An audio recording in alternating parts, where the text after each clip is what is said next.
नमस्ते दोस्तों, मैं Sushil Maurya, Sujok therapist, acupuncturist and chiropractor. आज मैं एक ऐसे टॉपिक पे चर्चा करने के लिए आया हूँ, जो कि ठंडियों के मौसम में बहुत सारे लोगों के साथ में आम हो जाता है। हार्ट अटैक ठंडियों में ही क्यों आते हैं ज़्यादा, और उससे बचने का सरल उपाय क्या है, उसके बारे में मैं बताऊँगा। इसके लिए वीडियो में अंत तक बने रहिए।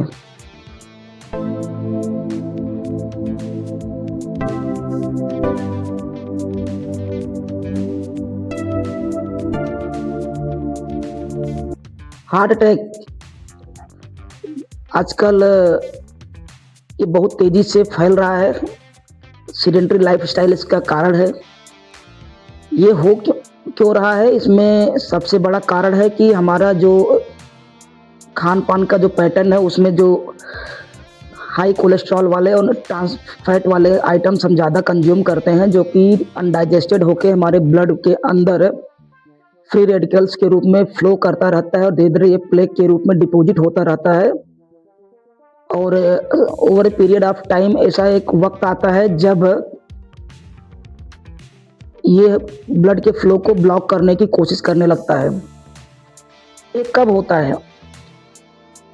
जब ब्लड के अंदर जो प्लेग डिपोजिशन हुआ है, जब वो क्लॉट के रूप में फॉर्म होने लगते हैं, तो ब्लड का फ्लो बंद होने लगता है।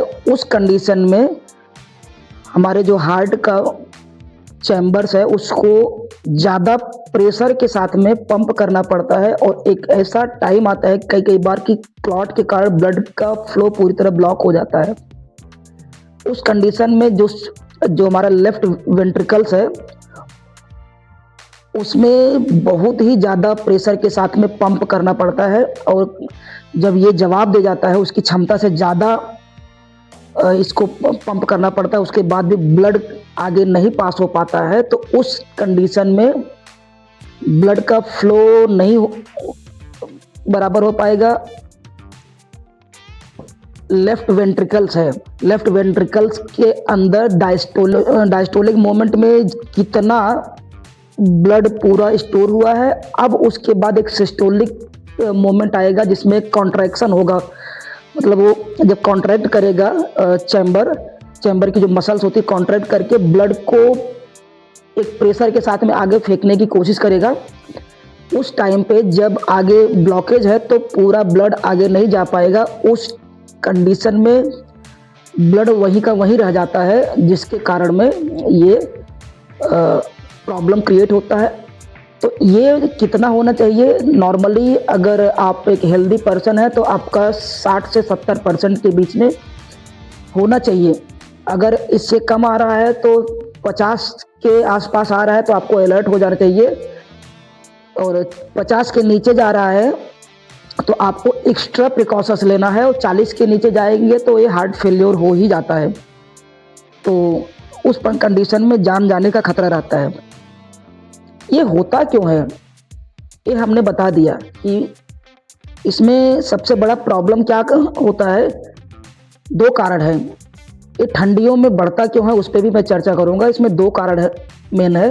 एक तो ब्लड के अंदर प्लेग जमा हो गए, दूसरा जो हमारा हार्ट का जो मसल्स है, जिसको पंप एक प्रेशर के साथ एक प्रेशर क्रिएट करता है, कॉन्ट्रैक्शन और डिस्ट्रैक्शन वाला जो मोमेंट है, उसको परफॉर्म करने के लिए हार्ट के मसल्स में भी ताकत आनी चाहिए, उसमें भी ताकत होना चाहिए। जब हार्ट के मसल्स को न्यूट्रिशनल सप्लाई कम हो जाती है, और उसके अलावा उसमें ये होता क्यों है, क्योंकि ब्लड का फ्लो धीरे धीरे कम होने लगता है। तो जब ब्लड का फ्लो कम होगा, न्यूट्रिशनल सप्लाई कम होगी, तो उसके जो सेल है वो डैमेज होने शुरू हो जाएंगे, तो हार्ट के मसल्स कमज़ोर हो जाते हैं। ठंडियों में क्या होता है, ये ठंडियों में इसलिए बढ़ता है क्योंकि ठंडियों में जो हमारे आर्टरी एंड वेन्स है, उसमें एक वैसोकंस्ट्रिक्शन एक्टिविटी होती है, जिससे कि हमारे बॉडी के अंदर के हीट को बाहर जाने से प्रिवेंट करने के लिए एक कुदरती एक व्यवस्था है, जिससे कि हमारे बॉडी के अंदर का हीट बाहर ना जाए। अब उस कंडीशन में प्रॉब्लम ऐसा आता है कि जब ठंडी आई, तो ब्लड वेसल्स में कंस्ट्रिक्शन आया, सिकुड़न आया। एक तो प्लेग जो कोलेस्ट्रॉल है, वो पहले से ही वहाँ पे घूम रहे हैं या डिपॉजिट होने शुरू हुए हैं, तो एक तो नसों में सिकुड़न आया या धमनियों में सिकुड़न आया, उसके बाद में प्लेक जमा हुआ, तो ब्लड का फ्लो, जब जैसे कि ये पाइप है, पाइप अगर और सिकुड़ गई और वहाँ पे कुछ कचड़े जमा हो गए, तो वैसे ही फ्लो के साथ में बाहर नहीं, आगे नहीं जा पाएगा, तो एक दबाव बन जाता है। वो दबाव जो बन रहा है उस दबाव ब्लड के फ्लो के लिए, उसके कारण ब्लड का प्रेशर बढ़ता है। तो इसीलिए ब्लड का प्रेशर इंक्रीज होता है, उसको हाई ब्लड प्रेशर बोलते हैं। सिस्टोलिक जब बढ़ जाता है, दोनों बढ़ना या दोनों घटना गड़बड़, डायस्टोलिक भी नॉर्मल होना चाहिए और सिस्टोलिक भी नॉर्मल होना चाहिए। अभी यहाँ पे क्या हो रहा है कि जो हमारे हार्ट के जो स्मूथ मसल्स होते हैं वो अगर उतने स्ट्रांग नहीं है कि वो प्रेशर में भी ब्लड को एक प्रेशर के साथ में आगे भेज सकें, तो वो जवाब दे जाते हैं। इसको हार्ट अटैक बोलते हैं, मायोकार्डियल इन्फार्क्शन बोलते हैं, या कार्डियक प्रॉब्लम एक मेजर ये काउंट किया जाता है। अभी ये होता क्यों है ये पूरा आपने जान लिया। इसमें और भी बहुत सारे डीप में डिटेल्स है, वो आम पब्लिक के लिए ज़रूरी नहीं है। ये तो ठंडी में क्यों हो गया आपको जानने के अलावा मैं आपको कुछ बोनस पॉइंट्स आपको बताऊंगा जिससे आप बच सकते हैं। उसमें क्या करना है, अपने बॉडी को हीट देना है। हीट में आप गर्म रखिए, ठंडी है तो अलाव वगैरह से या कोई हीटर से अपने घर को गर्म करके रखिए, अपने बॉडी को गर्म करके रखिए, गर्म कपड़े में अपने बॉडी को कवर करके रखिए, रैप अप करके रखिए। इसके अलावा एक और मैं कारण बताऊंगा, ये ब्लड क्लॉट जो होते हैं, आप पानी कम पीते हैं ठंडियों में, पानी कम पीने का कारण ब्लड जो है वो भी धीरे धीरे गाढ़ा होने लगता है। विस्कस होने के कारण भी ब्लड एक एक्स्ट्रा प्रेशर क्रिएट करता है चैम्बर के ऊपर, अपने लेफ्ट वेंट्रिकल्स के ऊपर। तो जब लेफ्ट वेंट्रिकल की जो मसल्स है उसके ऊपर आता है प्रेशर। तो पानी आप एक पर्याप्त मात्रा में पानी पीजिए, जिसके कारण आपके ब्लड को थिन करता है, तो उसके कारण भी ये हाई ब्लड प्रेशर से प्रिवेंट करता है। बहुत ज़्यादा पानी भी नुकसान करेगा, बहुत ज़्यादा पानी भी आपके बॉडी में फ्लूइड रिटेंशन को क्रिएट कर सकता है। इसलिए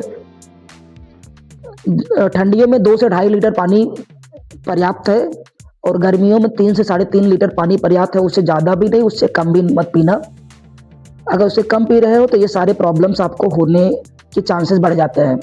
अगर आप डायबिटिक है, हार्ट का आपको कोई एपिसोड पहले हुआ है, या ब्लड प्रेशर का ये आपका प्रॉब्लम पहले से है, तो आपको इस पे बहुत ज़्यादा ध्यान देना है। पानी बहुत पीना है। बहुत ज़्यादा पानी पीने से बॉडी के अंदर सोडियम डिजॉल्व, ब्लड के अंदर सोडियम डिजॉल्व करके ये पानी जो है फ्लश आउट करने लगता है, तो सोडियम की भी कमी कर देता है, तो जिसके कारण ब्रेन में कई प्रॉब्लम्स आने शुरू हो जाते हैं। इसलिए बहुत ज़्यादा पानी पीने की कोशिश भी मत करना, जो मैंने बताया उतना पर्याप्त है। अभी मैं 2 बोनस पॉइंट आपको बताऊंगा, वो 2 बोनस पॉइंट आपको किसी भी इमरजेंसी में हेल्प कर सकते हैं। एक तो पेरिकार्डियम 6 है। आप अपने हाथ में ऐसे आइए, 2 ये जो रिस्ट क्रीज है, रिस्ट क्रीज पे ऐसे अपने अंगूठे को रखिए ऐसे क्रॉस में। उसके बाद फिर 2 अंगूठे की दूरी पे आके बीच में, दोनों टेंडन के बीच में एकदम बीचों बीच यहाँ पे प्रेशर दीजिए। 3 से 4 मिनट आप प्रेशर दीजिए। 3-4 मिनट के बाद में फिर आपको SP4 करके एक पॉइंट है, वो SP4 यहाँ पे है। जब आप ये लाइन में आएंगे तो यहाँ पे जो ये अपना मेटाटार्सल बोन का जो ज्वाइंट है, और वाइट स्किन और ब्लैक स्किन जहाँ पे ज्वाइंट हो रही है, यहाँ पे एक आपको डिप्रेशन मिलेगा, गड्ढा। उस गड्ढे में यहाँ पे प्रेशर दीजिए, यहाँ पे प्रेशर देना, इसको SP4 बोलते हैं। ये 2 पॉइंट आपको देना है। अगर ब्लड प्रेशर बढ़ रहा है तो 1 पॉइंट और आपको इसी में ऐड कर देना है।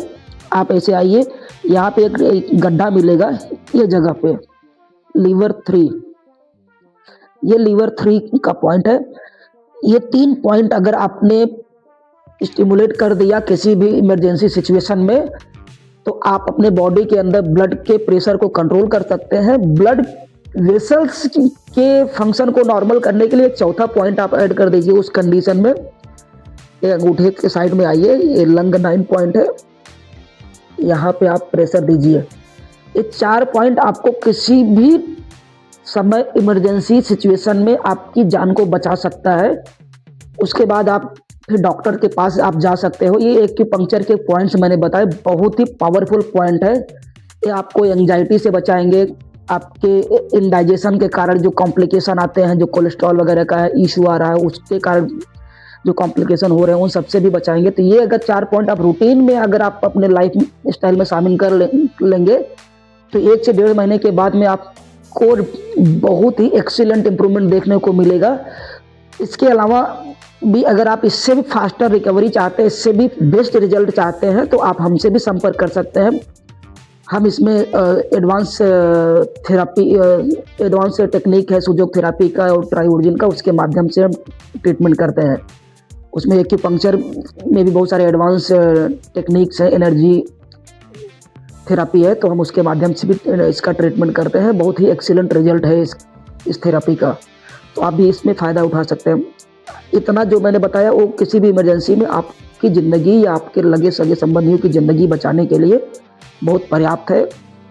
अगर आपको भी किसी और समस्या से परेशानी है तो आप हमसे कमेंट माध्यम से कमेंट करके सलाह ले सकते हैं। अगर चैनल पर नए हो तो चैनल को सब्सक्राइब कीजिए, वीडियो को अपने इष्ट मित्रों के साथ में साझा कीजिए। Thank you.